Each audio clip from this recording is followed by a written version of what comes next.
Євген Іванович народився у Могилевській області. Війну пам'ятає, як і зараз. Час тяжкий, складаний. Менавіта тоді навчився працювати на землі. У 45-му році скончив 7 класів і поступив у Могилевське педвучилище. По розміркуванні трапив на Пружанщину. Після – робота наставника, службу армії і посада директора школи. Далі по рішенню бюро райкома був накерований на посаду намісника старшини колхоза «Рассвет». Ось так усміхається і почався його світанковий шлях. Это величайшая честь, что люди помнят, что люди знают о том периоде, когда мы жили, когда мы трудились, что мы делали, чем мы занимались. А занимались основная работа и жизнь для людей. И это самое главное в жизни любого руководителя. Если это есть, значит, есть успех.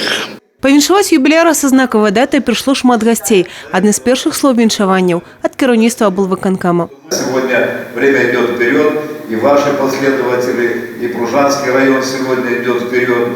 Но, чтобы получать результаты, надо иметь такой характер, желание, которое вы имеете, и то, что вы предложили. Сегодня таких людей, как вы, руководителей, не хватает, и хотелось бы, чтобы было их больше. Падарункі, пачэсныя адрасы, кветкі і медалі, заслужаны міратворац і 75 гадоў вызвалення Беларусі ад нямецка-фашысцкіх захопнікаў.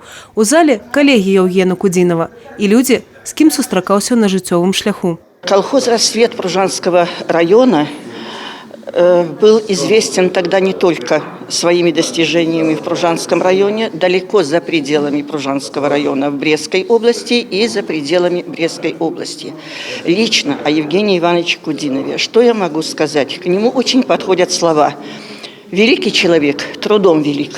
За амаль што 36-гадовую працу на пасадзе кіраўніка гаспадаркі Євген Іванович неаднаразова атрымліваў узнагароды. Герой сацыялістычнай працы, узнагароджаны ордэнам Леніна, працоўнага чырвонага сцяга, ордэнам айчыны 3-й ступені.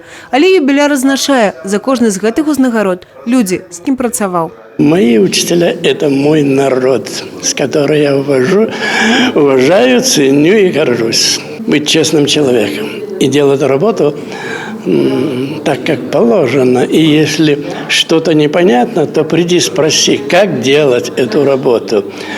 И это было главное. И в этом наше было достижение, что я лично ценил молодежь, ценил людей. Жыць сумленна, працаваць самааддана. У Євгена Івановича і зараз, кажа, вялікія планы на будучыню. Трэба ўбачыць, кім у жыцці стане ўнук. А значыць, 70-гадовы юбілей сумеснага жыцця з жонкай і сустрэць 100-годдзя. Євгенія Мороз, Владимир Жибуль, телерадіокомпанія «Брест».